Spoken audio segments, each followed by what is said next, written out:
Hello, and welcome to another episode of Boundless Body Radio. I'm your host, Casey Ruff, and today we have another amazing guest to introduce to you now. Dr. Philip Ovadia is a board-certified cardiac surgeon and founder of Ovadia Heart Health. His mission is to optimize the public metabolic health and help people stay off his operating table. As a heart surgeon who used to be morbidly obese, Dr. Ovadia has seen firsthand the failures of mainstream diets and medicine. He realized that what helped him to lose over 100 pounds was the same solution that could have prevented most of the thousands of open heart surgeries that he has performed, which was addressing metabolic health. In his book, Stay Off My Operating Table, A Heart Surgeon's Metabolic Health Guide to Lose Weight, Prevent Disease, and Feel Your Best Every Day, Dr. Ovadia shares the complete metabolic health system to prevent disease. Dr. Ovadia grew up in New York and graduated from the accelerated pre-med and med program at the Pennsylvania State University and Jefferson Medical College. Learn more about Dr. Ovadia at www.ovadiahearthealth.com. Dr. Philip Ovadia, what an honor it is to welcome you to Balanced Body Radio. Oh, it's great to be here with you, Casey. Real excited for this conversation today. Absolutely. So am I. Word on the street is that you are a fantastic heart surgeon. So you've got that going for you. I do have to say, I haven't been very experienced in running a business, but I've got to critique you on your business model and say, I don't think you're a very good businessman. If you're trying to keep people off your operating table, you're effectively putting yourself out of business, man. I would maybe rethink that. Yeah, that's exactly it. I've had all the business people telling me how crazy I am. And, but what I've come to realize is, heart disease and the need for heart surgery is largely preventable. And I now view every heart surgery that I do, and I do continue to do heart surgery, as a failure of the medical system. And, it's real important to recognize that I don't blame the patients. It's not that the patient has failed. It's that the system has failed the patient. And unfortunately, the advice that we've been giving people on how to be healthy, how to stay healthy, how to get healthy has been horrible over the past 40 to 50 years. And we're seeing the results all around us. So I am on a mission to put myself out of business, as you said, and to, make sure that as many people as possible don't need heart surgery. Well, that's amazing. We absolutely love that message. We apologize in advance if we help contribute to putting yourself out of business. But on that note, I think your message is absolutely wonderful. I've really enjoyed listening to your podcast, and I've been listening to it from the very beginning. And you and your host kind of go back and forth on some of these terms, which I think is really interesting. And he doesn't have the same medical background that you do. And I kind of try to take myself back to the place that I was before I learned about low carbohydrate diets and ketogenic diets. I'm more used to it now, so I understand this message a lot better than I did. But for somebody who's never heard of any of this stuff, you can get your mind blown pretty quickly learning that this whole idea, the cholesterol, the diet, what heart disease is not exactly what we thought it was and not what we're telling people that it is. It can be pretty stunning, can it? Yeah, definitely. And, realize that I had to go through that transformation myself. 7-8 years ago, I was a morbidly obese, pre-diabetic heart surgeon. And, I had followed all the advice that I was giving my patients. It was everything I had learned in school: eat less, move more, count your calories, eat a low-fat diet, follow the food pyramid. And, it took my own sort of awakening to my health challenges. And, I thankfully came across the alternative thoughts around health and why we get obese and why we get unhealthy, and started applying that to myself. And I was able to fix my problems. And then I realized that these were the same things that could be helping my patients. And, I had to come to that realization that, I had been giving bad advice for 15 and to 20 years. I had learned misinformation, essentially things that were wrong.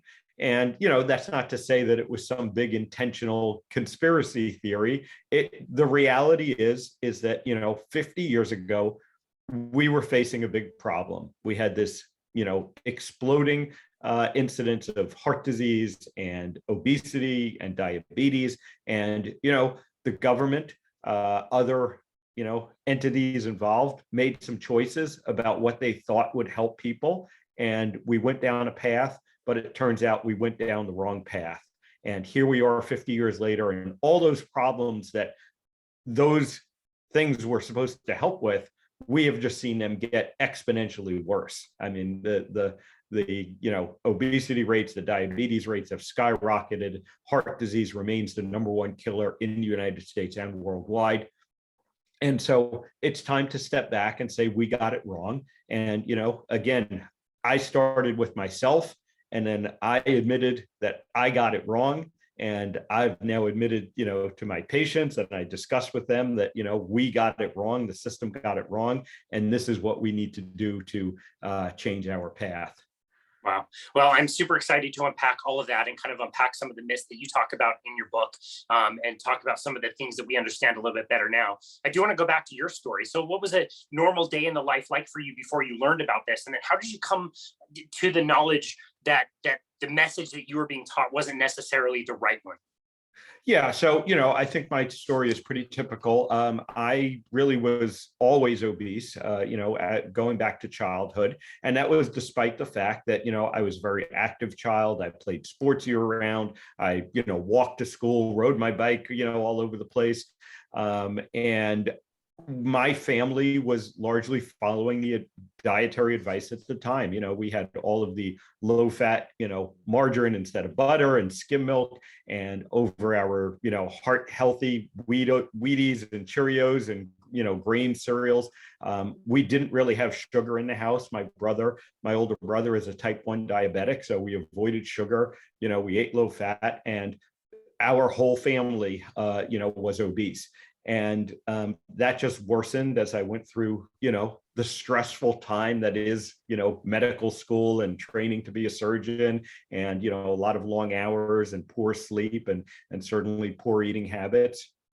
And then, I realized the path I was headed down, and I tried a number of times to lose weight, and I had some short-term successes. I would do the eat less, move more, count my calories, and I'd be able to lose some weight, and then I'd always gain it back and more. So thankfully, about 7 years ago now, I started to come across some alternative thoughts. Gary Taubes was really the introduction for me. He happened to be a speaker at a medical meeting I was attending, and he had just written The Case Against Sugar at the time. And of course, prior to that, good calories, bad calories, and why we get fat. And the concepts he talked about made a lot of sense. And I started following them. Low sugar, low carbohydrate, ultimately, evolving through, keto and now carnivore really for the past 3 years. I've been able to lose over 100 pounds. I've maintained that weight loss easily. I don't struggle, around food anymore. And like I said, most important thing I came to recognize was this is what can help my patients. And the same bad advice that was leading to obesity and diabetes is what leads to heart disease and people ending up on my operating table. Wow. So when you look back, I think this is something that we kind of do with people that are overweight or obese. We say, okay, we gave you the advice to move more and eat less, and maybe you didn't try that hard. Like you probably did it, but you got sick of it for a while, and then you kind of cheated. When you look back on your own life, do you think you kind of did it sort of as best you could, kind of, or were you like on it? Like you were really exercising, you were really trying to eat less, doing all the things you were actually following that advice? Again, I think what we see there, what I experienced and what most people experience is the advice itself is not sustainable. It is just impossible to significantly restrict your calories, increase your activity, be at a major calorie deficit for long periods of time. You can do it for the short periods of time, and it works during those short periods of time. Again, I lost 50 pounds probably 3 times in my life, but I couldn't maintain it because it's not maintainable. It's not sustainable. Ultimately, hunger is one of the most powerful, primitive, instincts we have, and you just can't fight against that indefinitely. And so we need to realize that, yes, people don't follow the advice because the advice simply doesn't work and is not sustainable. And that's why we have to, start thinking about different approaches to the problem. Yeah, I couldn't agree more. I spent over a decade working on a metabolic cart and doing resting metabolic assessments for people. And you could, well, first of all, you didn't need the cart to see who was doing calorie restriction or who had done it in the past, because you just recognize the body shape. You could tell they're cold, they're moody, retaining weight around the midsection, even if they had lean, long, arms and legs and whatever. But we confirmed it over and over again. People that did diets and did a lot of calorie burning exercising would drop their metabolic rates by hundreds of calories, and it wouldn't necessarily come back that quickly. I mean, there's that study with all the Biggest Loser contestants where they measured metabolic rate 6 years after doing the contest, and it at that point still had not come back. So you can really damage yourself that way. I do want to go back to the meeting with Gary Taubes. It's just amazing how many people in this world have that person is like the person who taught them about all of this from the beginning. Was it pretty immediate as you were listening to him that these things were like, wow, this is really making sense, here's all the missing puzzle pieces? Or was it just a seed that was planted that made you think like, maybe I need to study this longer? It clicked in right away for me. And, the concepts he talked about made a lot of sense. I literally read like all three of his books within like 4 days, on the airplane home and then over the next few days. And, I said, this makes a lot of sense. Everything he talks about, he cites all the science and, the history, behind these dietary approaches. And I said, what do I have to lose? Everything else has failed. Let me give it a try. And I tried it and it started working and it continued working. And then I looked more into it, being curious, being a physician, I said, okay, why haven't I heard about this before? Why didn't I learn about this in school? And you go back and you see that the data to support it, and you start to find all the other people who were doing it. And again, this was 7 years ago or so. It wasn't certainly as big as it is now, but it started connecting with other physicians, other scientists, other thought leaders. And again, the biggest proof was that it was working for me. And then I started giving some advice to some of my friends and family, and it worked for them. And then I started talking to patients about it, and I saw it work for them. And so that really is the ultimate proof. But it does then reassure you that you can go into the scientific literature and you can find reasons that it works and the studies that support it. And then you just start asking those questions. Why don't we hear about it more? Why isn't this the common knowledge? And that leads you down a couple of different roads from there. That's amazing. You must have been like absolutely jazzed after reading all that stuff and learning it and seeing the results. And I can't imagine getting into a field where you're literally saving lives, you're helping so many people, but to be frustrated, with the standard device and learning that there's an alternate way. I can't imagine the joy and satisfaction that must have provided in your practice. How was your practice changing? It sounds like it was a kind of a gradual thing. As you were changing, you were starting to recommend it to other people. But how did that evolve over time? Yeah. So, as exciting as it was, I did have to come to that sort of moment where I was like, oh my God, the whole system around me, is built on this this house of cards, these lies, or this misinformation, or whatever you want to call it. And, I had to come to the sort of reckoning of, what I was going to do. And again, when I looked deep within myself, I said, why are you a physician? Why did you become a doctor in the first place? And the answer is to help people the way, that they need to be helped. And so, yes, doing heart surgery on people who are at that point in their life certainly helps them. But again, I realized that the real help, the even better help that I could deliver, is getting the message to the people before they ended up on my operating table. And so that's what led me to, write the book and start the podcast. And I now have a telemedicine practice as well that I work with patients, throughout the United States on preventative health and, helping them to stay off my operating table, or even helping them recover better from being on my operating table, which is another part of it. I always tell people it's never too late. Even if you've had heart surgery, we know that the natural course of heart disease is that if you've had surgery, you've had stents, you've had a heart attack, you're very likely to have more problems in the future. So making these changes can prevent those future problems. Interesting. No, that's a perfect segue. I did want to talk to you about your book. Tell us when you decided that you needed to write this book. I'm assuming it's because you didn't find that same resource out there. And what were some of the main points that you wanted to make? Yeah, so I wanted to bring, my unique perspective, I think, to the, to the arena, my combination of my personal and professional experience around, obesity, heart disease, diabetes, these chronic medical conditions. And I just, realized that I can only work with people one-on-one so much. I can only communicate, with people, in limited amounts. And I needed to find a way to get this information into the hands of more and more people. And I thought the book would be a good avenue for doing that. And the other thing I wanted to do with the book was to make the information accessible to people. There are pretty, kind of detailed, scientific, clinical, books on these topics. But that's not what I wanted to do. I wanted to distill the information in such a way that it really would be accessible to the people who can benefit from it.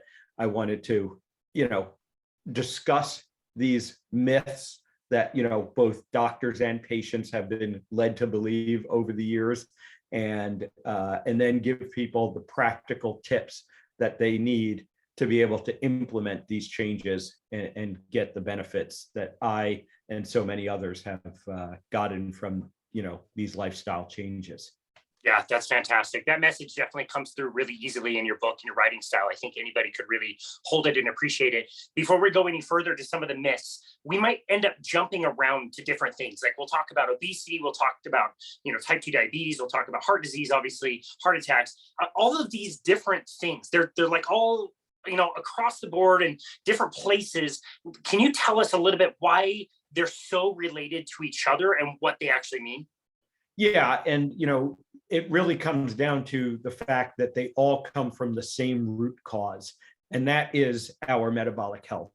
And again, this is a concept that I never learned in medical school. I never heard about, in the, first part of my career until I came across this information. And, that was a realization that was so, shocking and important to me. And I wanted to make sure that, that information got out to people. And the reality is that when you look at most of the chronic diseases that plague our society, you can go down the top 10 causes of death every year in the United States, and you see that the majority of them, really 9 out of the 10 of them, are attributable to the same root cause, which is poor metabolic health. And so that's what I really centered the book around, going into what that is, how we assess it, and then what we can do to fix it. That's great. What would be the difference in your mind between metabolic health and metabolic unhealth? Where do things go awry? Yeah, so the basic, concept is that when we are metabolically healthy, our bodies are properly utilizing the inputs that we are giving it, and that is mostly in the form of the food that we are eating. And when our bodies are supposed to do 3 things with food, essentially. We use some of it for immediate energy. We use some of it to build and rebuild our tissues. And then we store some of it in case there are times when food isn't available. And so when we are metabolically healthy, those things are all in balance, and our body is properly, divvying up the food that we are eating.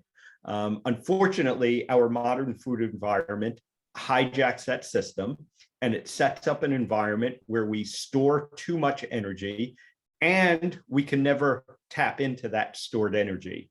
And ultimately that excess of energy in our bodies, which most of us know as fat, leads to a whole host of other problems that then leads to the diabetes and the heart disease and the cancer and the Alzheimer's disease. but it can all be traced back to metabolic health. And if we assess our metabolic health properly and we optimize our metabolic health, we can prevent these problems from occurring in the first place. And even more kind of shocking to me to discover, it was that we can actually reverse many of these problems even after they have occurred. Yeah, I still want to talk to you about that for sure. It's just such a shame, like everything that you're describing as far as metabolic health, what an elegant and beautiful system that we have. And we think about how we have been as humans for as long as we've been humans, and that's the perfect system. So we find fats and proteins, we bring them into our body, we can restore and repair ourselves, we can use fat for energy, we can store fat for later times. Sometimes we find carbohydrates. When I go on walks in the morning, which I do every single day, I don't just see food growing out all over the place. Food doesn't just spontaneously grow. There's a few fruit trees that grow. They're very seasonal. 2 or 3 weeks, you'll find some fruit there. But that's about it. And it's not like wheat is spontaneously growing and, vegetables growing everywhere. That just doesn't really happen. And most natural landscapes are like that. And you think like, okay, well, this system works in the context of us being human. And it's 2022. It just changed our food system so much. It's not like carbohydrates are bad per se. It's just that we're living in a world where they're way more prevalent all the time, 365 days out of the year than they were before. Yeah, that's exactly it. And I oftentimes kind of go back to the evolutionary record for my truths. And you say, humans were really working just fine for millions and millions of years. And something happened within the past, 100 years roughly, and then especially within the past 50 years. And, human genetics do not change over that short of a time period. The only thing that changed is our environment, and specifically our food environment. And we saw just more and more, distance being placed between us and our food, and more steps, in how the food gets to us and how it gets processed. And, we end up in a situation where it's pretty clear that the more processed food you eat, the unhealthier you are going to be.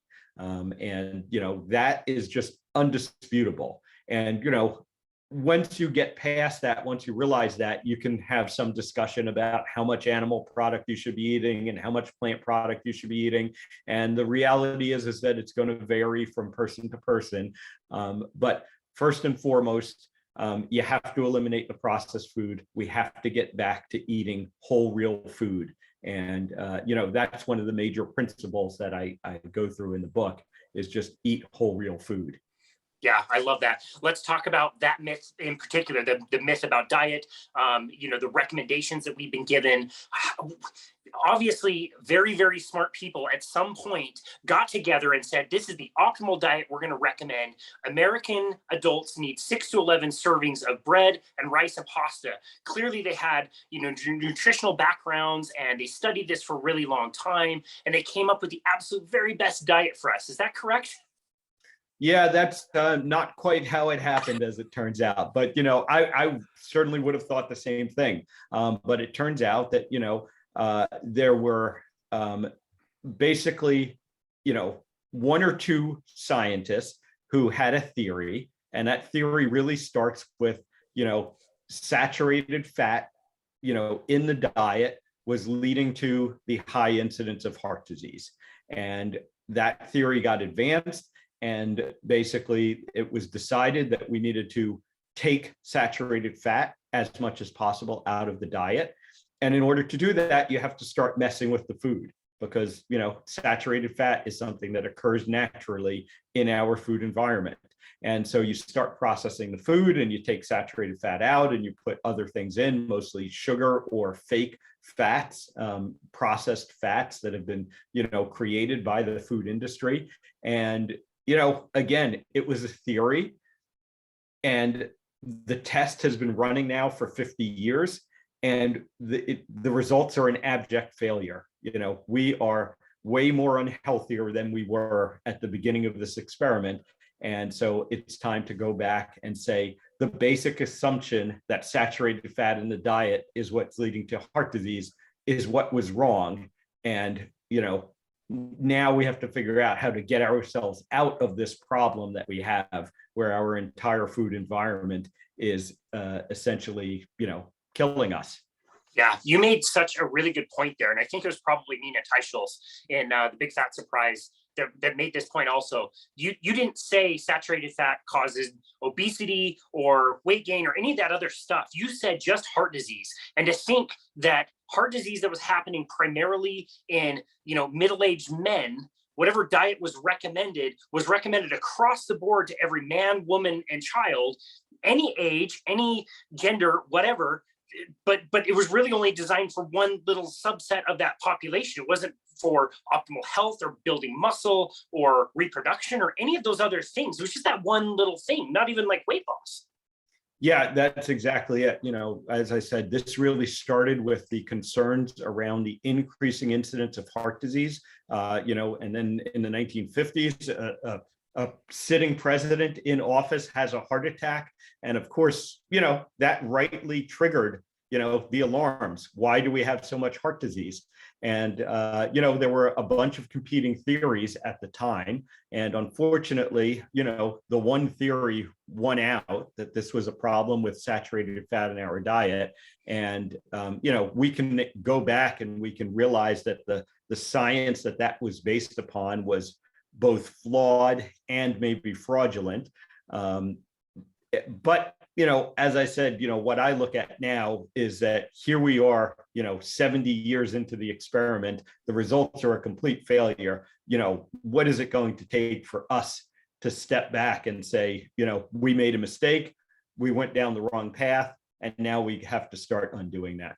That's so apparent. You can walk to the mall or go to an airport and just look around and contrast that with like pictures from Woodstock or something. You can see we're clearly not going in the right direction. I wonder if you can comment a little bit about how the diet, let's avoid saturated fat, then became something to address the obesity epidemic by saying, let's avoid all fat altogether, not just saturated fat. Yeah, and again, that's a pretty interesting part of the story, because again, in the 1950s, when the heart disease epidemic was coming on, we didn't have an obesity problem. We didn't really have a diabetes problem. And, we started making these changes, and then all of a sudden, obesity explodes, diabetes, type 2 diabetes explodes, and all these other problems occur. And the answer then became, we got to double down on what we're doing. We're obviously not lowering the saturated fat enough, and just this whole misguided conception that, the fat we eat ends up being the fat on our body. And you just see the mistakes in thinking multiply. And, and then the system, as it tends to do, the big locomotive is going down the track, and it's hard to turn that thing around, because the food industry responded to what the government was saying. They said, okay, you got to make, we got to get the fat out of food. So the food industry said, okay, we're going to come up with all these low fat products. And, the only way to make them palatable is to put more sugar in and more refined carbohydrates. And, clearly that's what has led to our obesity and now diabetes problem. But it's just the system at this point isn't going to change. It's too far down the tracks. And that's why I now, go to the individuals. And my goal is to get as many people as possible to realize this information, to learn this information, to make the changes for themselves. And you can't wait for the system to make the change for you. Yeah, totally. No, that's a really good point. That the food companies being able to turn to very cheap ingredients, seed oils, you mentioned sugar, flour, wheat, corn, especially tons of corn, like all of these are very inexpensive. Of course, they'd be more than willing to create shelf-stable products that, claim to be heart healthy and claim to be really good for you when you walk down the grocery aisle. And everybody just thinks like, oh, this has the label of the American Heart Association. They're looking after me to get these, Cheerios or whatever. And like even just now, I just bought some chicken breasts at the store, and it's like you walk by the vending machine, the Coca-Cola vending machine that says balance what you eat, drink, and do. Like Coca-Cola is like really trying to make you healthy by saying like, yeah, enjoy our beverage and just make sure you go on like a 20-minute walk afterwards or something. It's ridiculous. They're trying to make money. Yeah, exactly. And you see that, messaging that has popped up all around us, even the narrative of, that you need to be constantly fueling your body and you need to be snacking all the time. Breakfast is the most important meal of the day, a slogan invented by the food industry without any scientific data behind it. And you see this narrative repeating over and over again. And you just realize that the food industry's job, the concern of the food industry is not to make us healthy. And it's kind of strange that we ever thought that would be the case. They literally have zero incentive to make us healthy, and quite the opposite. Their incentive is to make us as hungry as possible and have us eating as much food as possible. And again, I don't blame the food industry. That's just the simple fact. Again, we started this off discussing about what a horrible businessman I am because I'm putting myself out of business. The food industry is quite the opposite. Their one and only interest is increasing the profits of the food industry. And the way to do that is to keep people hungry and, feed them processed foods that have large profit margins. And so that's what they do. And why we ever thought that they were interested in keeping us healthy, just that's what doesn't really make sense in the first place. And so we have to realize that it's our jobs as individuals to make ourselves healthy. And Absolutely. we have to start building the habits that are going to support that. Yeah, absolutely. Do you remember the commercials, like part of this complete breakfast, and you have your like bowl of cereal and the skim milk, like toast with jam and like, orange juice, a glass of orange juice, like perfect formula to put me completely asleep in first period class and make my grades suck. It was terrible. Absolutely horrible. Always needed snacks, always needed like granola bars between classes. Tell us a little bit about the myths behind cholesterol. You mentioned already that just because we eat fat doesn't necessarily mean that fat is going to be added to our body. But I still think a lot of people think like, if I consume cholesterol, this cholesterol, I know right where it's going right into my arteries. It's going to start to clog everything up. It's going to, seal off, and I'm going to have a heart attack. Can you tell us a little bit about how we started looking at cholesterol and how that evolved over time and some of the things that we thought we got right that we absolutely did? Yeah. So when you go back to sort of the early studies on heart disease, and when you look at the arteries of someone that has heart disease, you see that there's cholesterol, built up in the arteries on the walls. And so the logical thought there was that cholesterol caused heart disease. And so we got to a point of the diet heart hypothesis, it was called.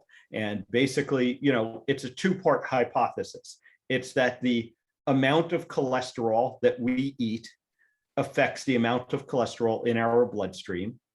And then the more cholesterol that we have in our bloodstream, the more heart disease we were going to get.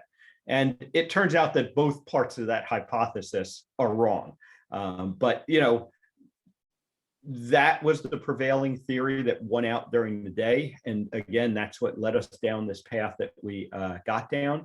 And the reality is when you look at you look at the data, you look at the science, you can clearly see that insulin resistance, metabolic health, there are different ways to measure it, is a much more powerful predictor of your risk of heart disease than elevated cholesterol, specifically elevated LDL cholesterol is.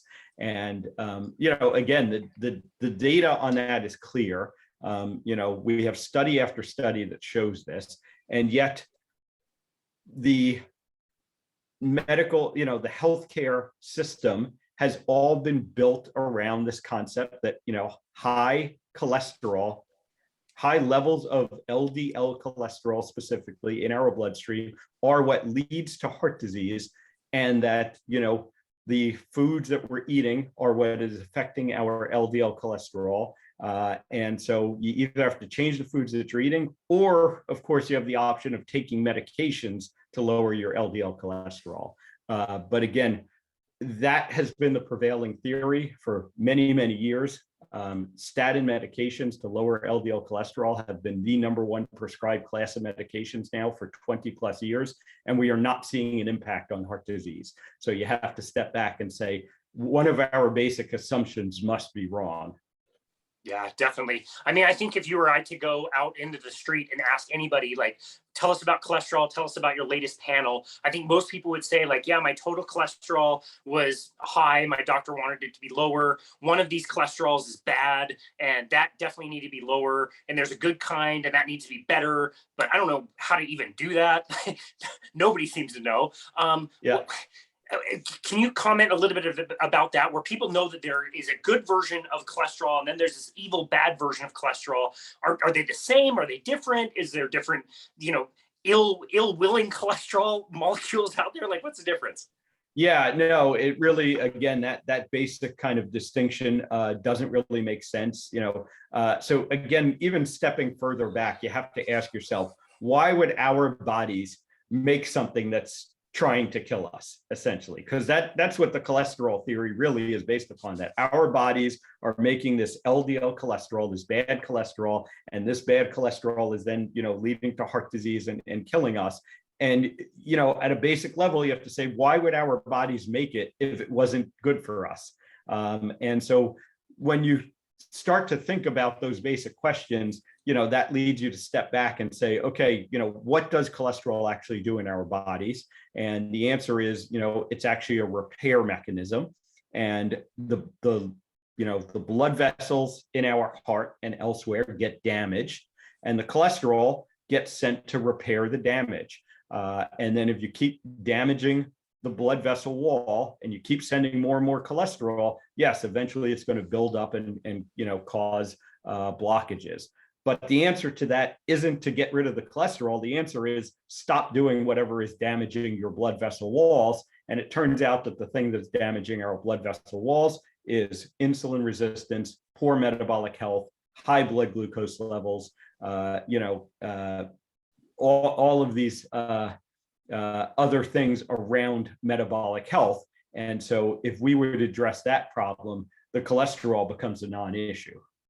Yeah, I love the analogy of, like, if you were an alien and you showed up on our planet and you noticed that somebody's house is on fire and you saw these firefighters running around, you would probably say, like, what are these bastards doing? Like, get these guys out of here.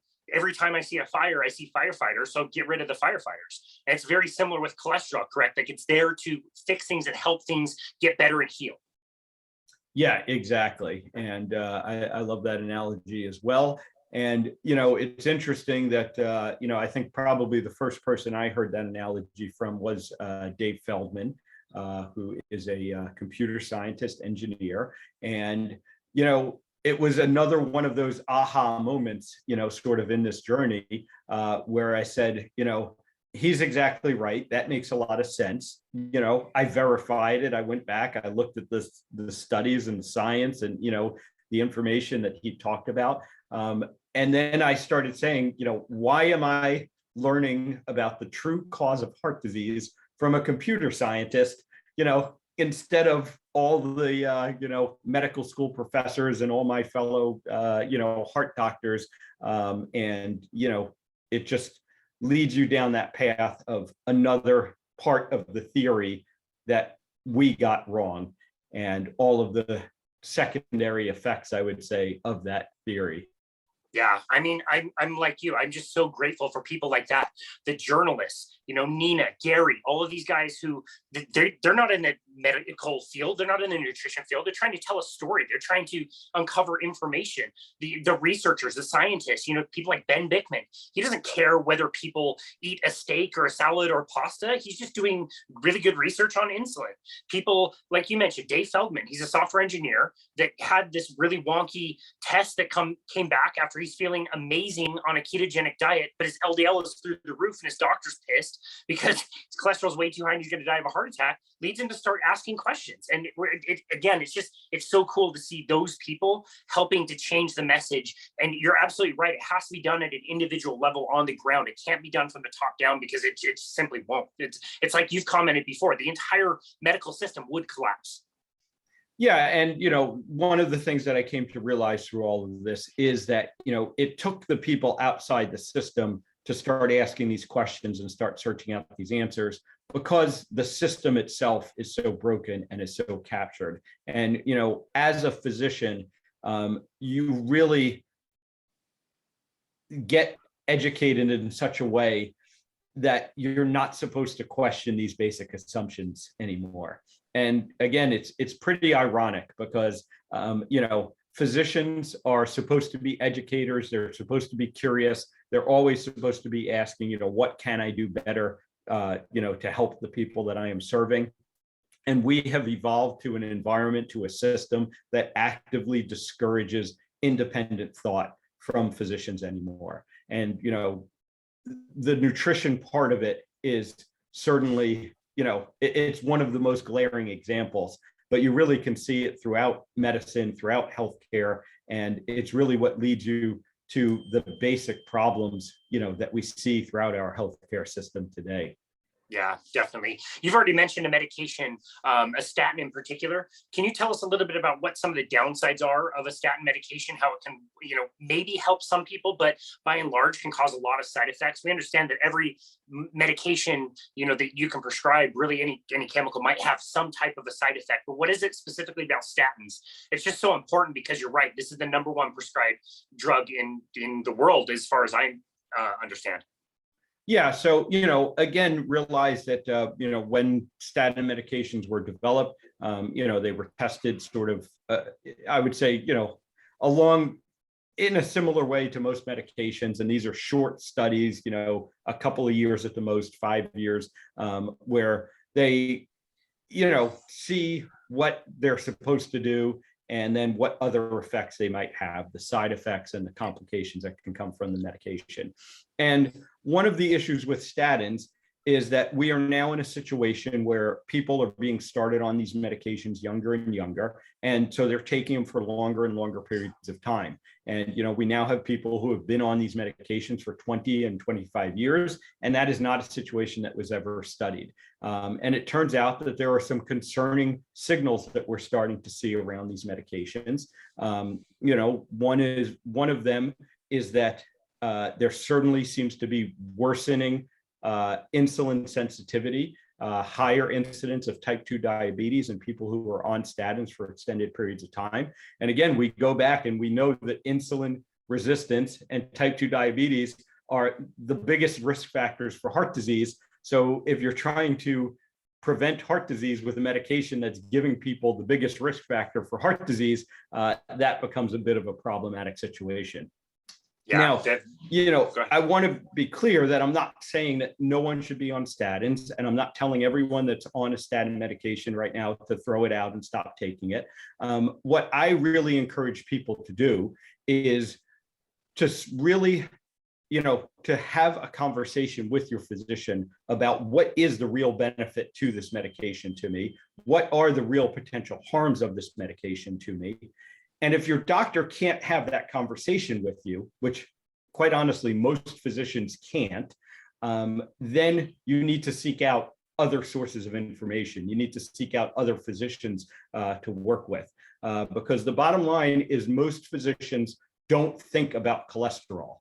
All they know is that if your LDL cholesterol is above a certain number, they need to prescribe a statin, and they don't think about it anything more than that.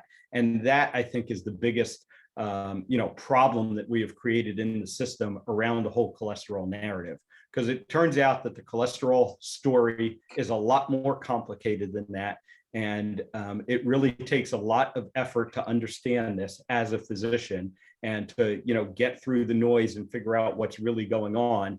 And most physicians just don't have the time or the knowledge base to have that conversation with patients. So that's where the biggest problem I see around statins is that no thought goes into the decision as to whether or not we should start these medications, and then whether or not we should be continuing people on these medications for long periods of time. That's very well explained. I think that's some really great advice that people could take to their doctor and just at least start the conversation, so they can at least get some good information, if not from their doctor, from somebody else. I do want to talk a little bit about the other side of the equation. It's so ubiquitous. Again, just like cholesterol, the whole cholesterol story, it's so ubiquitous that people just know that if they want their heart to be healthy, you have to do cardio. you have to do aerobics, you have to, on the exercise front, you have to do a heavy amount of, treadmill work or ellipticals or biking, whatever it is. Can you tell us some of the things you've learned in your journey as far as exercise and quote unquote cardio and quote unquote aerobic exercise? Yeah. So, when you look at the basic question around exercise, you have to say, what is your goal for exercising? And most people, their goal for exercise is to lose weight, it turns out. And unfortunately, exercise is a lousy way to try and lose weight. We have, again, plenty of scientific studies that show that exercise is not an effective tool for weight loss. But there are other benefits to exercise, clearly. And the most important benefit to exercise, I think, is building and maintaining muscle mass. And again, we have very good studies, very clear data. This is something that I think very few physicians would argue with, that the more that you are able to build and maintain muscle mass as you age, the longer you will live and the better quality of life you will have, throughout your lifespan. So that's where I try and refocus people around exercise and activity. I say your goal should be to build and maintain muscle first and foremost. So that, of course, comes down to resistance exercises. These can be body weight exercises. These can be, lifting weights. These can be using resistance bands, whatever suits your sort of life situation. After that, if you want to do cardio, there are some benefits to it, but, realize that it's not essential. Again, this whole concept that we need to be in the gym for hours a day, where does that come from? It comes from the fitness industry, because you can go back to, the 1950s, before we had gyms on every corner, and people were a lot healthier than they are today. So, it's hard to believe that lack of gym is what's led to us becoming so unhealthy. I mean, people back then weren't even jogging. That wasn't even like a word at the time. And within one generation, everybody just started thinking they needed to be exercising all the time. I always found that it was the calorie tracker on the elliptical or the treadmill that was so enticing for somebody. It's January, I'm trying to do better with my health. I can go to this area of the gym that tells me that I burn 500 calories if I do it, or I can go to that area of the gym and it doesn't tell me anything. And it kind of pulls people in that direction, when really you're going to have the opposite effect. It's the muscle mass that's going to be burning more calories and more fat for you all the time around the clock, versus just whatever you're doing in the gym today on that other side of the gym with the cardio. I don't care what you do. Don't do any of it if you don't want. The benefit comes from the other side, where you're going to teach yourself to burn more calories and fat all the time. Yeah, exactly. And again, taking a step back, this is all based on that calories in, calories out, which is a flawed concept to start with. So, the fact that we were led to believe that we can, burn off all these calories in the gym on these activities, and then therefore we could eat more, essentially. Again, we see that just fails over and over again. The main, message that I give people around activity is kind of exactly that. Just get more activity. Walk throughout the day, walk up the stairs instead of taking the elevator, try and use a stand-up desk or some, all of these little things that you can do to get activity throughout your day are going to be much more effective than, spending 1 hour in the gym on the treadmill or the exercise bike, and then sitting around for the other 23 hours of the day and doing nothing. And so that's the mistake that I, see people making over and over again. And again, why are they doing that? It's because they've been told that that's the way to be healthy. And you have to look at where that messaging is coming from. And you have to look at the results that we've gotten from that messaging. Yeah, no, that's really good advice. And I really love the advice of like starting where you are and start with something small. It was probably 10 years ago that step trackers were starting to get a little bit more popular, and we were doing contests in the gym. And I started parking at the far end of the parking lot just so I could, get a few more steps. And I soon realized that became a habit, and I haven't stopped. And it's been 10 years of doing that. Imagine how many more steps, how much more time in the sunlight, how much more movement, how much less time I spend battling for a parking spot at the front of the store. Like you can avoid all of it. And it's starting with those really simple things that then create a habit that you won't even notice anymore. They become really enjoyable. Yes, and that's, really what it comes down to. One of the other concepts I talk about in the book is that you need to look at your health as a system and not as a goal. And, it's about building these habits that are going to support your health for the long term, rather than focusing on the short-term goals that really end up not getting you where you want to be. Yeah, so interesting. I think most people at this point could probably stand to hear that a cardiac surgeon is including some meat, some cholesterol, some animal products in their diet. I would hope that people would be open enough to that. I wonder what most people would think when they heard that their cardiac surgeon is eating only animal products and meat and fat. It sounds like you and I have been doing the carnivore diet for about the same length of time. I started in April of 2019, so it's been about 3 years. It was a 30-day experiment for myself that I enjoyed so much I forgot to get off of it. Can you tell us a little bit about your experience with the carnivore diet, how you found it, and what things you noticed from it? Yeah, so as you said, I kind of came across it similar time about 3 years ago. I heard what I thought at the time was a crazy orthopedic surgeon by the name of Sean Baker talking about this carnivore diet. At this point, I had been, kind of very low carb, kind of keto, I guess you would call it, for many years, and it was working well. But, again, it was that same thing. I said, this guy sounds crazy. And then I said, well, maybe he's not so crazy. Let me look into it a little bit. And most importantly, let me try it.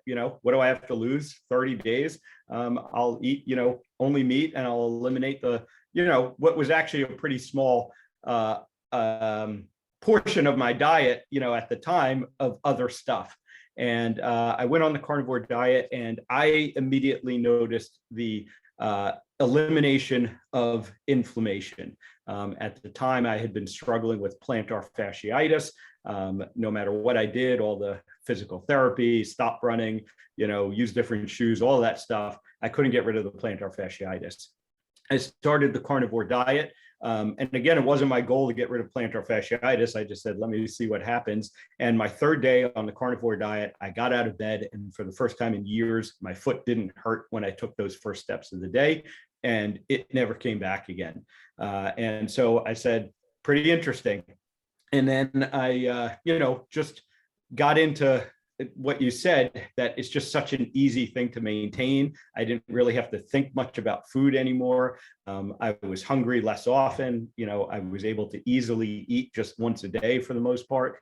And the shopping's easy, the preparation's easy, all of it's easy. So I have maintained it for, 3.5 years now or so as well. Importantly, though, what I talk about in the book, and what I work with my patients on, is that doesn't mean that everyone needs to be on the carnivore diet. It doesn't mean that the carnivore diet is the right diet for everyone. It's an option. And what I try and lay out in the book is that there are many options for people on how to do this. And I give people a basic framework, and I do discuss the vegan diet and the carnivore diet and lots of things in between, paleo and keto and, Mediterranean and all of these variations. And I talk about what is metabolically healthy about each option, what may not be metabolically healthy about each option. And ultimately, people need to run the experiments on themselves, and they need to figure out what works best for them. And that answer may change over time, but there is that basic framework that I come back down to, that, it starts with eating whole, real food, and then we'll figure it out from there. Yeah, so practical. I absolutely love that. It's such an important point to tell people that you don't necessarily need to be on this diet forever. It's funny, like there's certain things I expect when people switch their diets. Like when somebody goes from standard American to paleo, I'd expect them to have more energy, and they're feeling really good. They go from paleo to low carb. It's like, wow, you just lost a bunch of weight. You're able to keep it off, and you don't get very hungry. It's when you go from like low carb to carnivore that all the weird stuff happens. Plantar fasciitis is gone. bone spurs that I had gone, my creaking knee. People have told me that like they could never tan their skin on their feet, and now they tan perfectly. Like all of the strange things happen when you get to a carnivore diet. One of the things that I really noticed was mental clarity was through the roof, but also things like spirituality and gratitude were far greater than anything I'd ever experienced in my life. Did you notice the same for you? Yeah, I certainly noticed that. And, part of it, on some level, what I realized is that prior to, carnivore diet, I spent a whole lot of mental energy on food. I was always thinking about what am I going to eat? What am I going to eat next? What do I need to shop for? How do I prepare it? All of this stuff. And, on carnivore, it really just gets simple. It's just eat meat and you just shop for meat and you come home and you grab something out of the fridge or the freezer and you throw it in a pan for a few minutes and you're eating and there's no cleanup and you're done. And so, I think a lot of that other stuff, a lot of the mental benefits just come from the fact that you're not wasting all of that mental energy on food anymore, and you're not thinking about food all the time, and that frees up your mind to things like spirituality and gratitude and all of that stuff. And again, I look at the trajectory of my career and my life during my time on the carnivore diet, and I've started actually like 3 separate businesses now, and I've changed the whole way that I work as a heart surgeon. And, I've had all of this energy to put towards other things because I just don't spend the time thinking about food anymore. And that's the path. That's why I stick with the carnivore diet.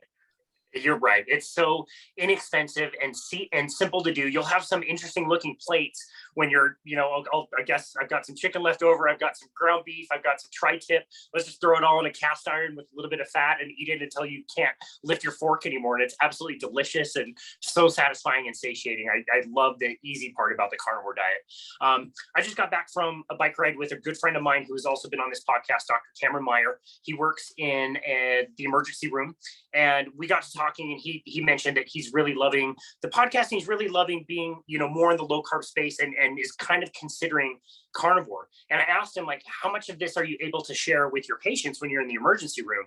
And he told me, it was a little surprising, but he told me he could say whatever he wants. And he has been sharing his message a little bit more. And I told him, same thing I'm going to kind of ask you is like, what does it mean to see somebody when they're the most open and most receptive that they're probably ever going to be? They've had a massive issue of health. They're about to get a foot chopped off. In his case, for you, it could be, open heart surgery, whatever. What does it mean to be able to share your information with somebody when they are like have very few options left? Yeah, I really do think I am a much better doctor today, than I was 7 years ago, because I am able to have these conversations with people. I'm able to give them hope ultimately. Because when you look at our healthcare system, you realize that, we are basically telling people, that you are going to continue to be sick, but we're going to do our best to minimize the impact from being sick. And that is really the messaging of the entire healthcare system. And now I have, information, I have this tool that I can bring to patients and say, we can actually get you better. We can make you healthy again. And that's empowering and that's hopeful, and people respond well to it. And so I think I connect much better now with people, with my patients, than I did, before I made these changes. And I just feel like I'm having much more of an impact for the patients, because I say to them, listen, you need to have this major surgery. We need to fix the problem that's in front of us, but we're going to have a plan moving forward so that this, has minimal impact for the rest of your life, and we can actually get you healthy again. And then I try and give them the tools to do that. That's amazing. What an amazing message, and what an honor it is to host you here. But it's just so inspiring to see that you're out there providing that hope in what would be an otherwise very hopeless situation. Dr. Philip Ovadia, where do you want people to go to find you and find your book and connect with you? Yeah, so the best place to connect with me is on Twitter. I'm at iFixHearts. And then you can go to my website, ovadiahearthealth.com, OVADIA hearthealth.com, and all the information about my practice and the book and everything else is there as well. That's awesome. We will link to that in the show notes. Dr. Philip Ovadia, author of Stay Off My Operating Table. Thank you so very much for maybe not having the best business model, but doing something that is extremely noble and is really helping people and giving them better information when, again, they can be in a very hopeless situation. So thank you so very much for everything that you do. And thank you for sharing your message here and spending some time with us today. We really appreciate you. Thank you, Casey. I really enjoyed the conversation. As did I. It was an honor. And this has been another episode of Boundless Body Radio.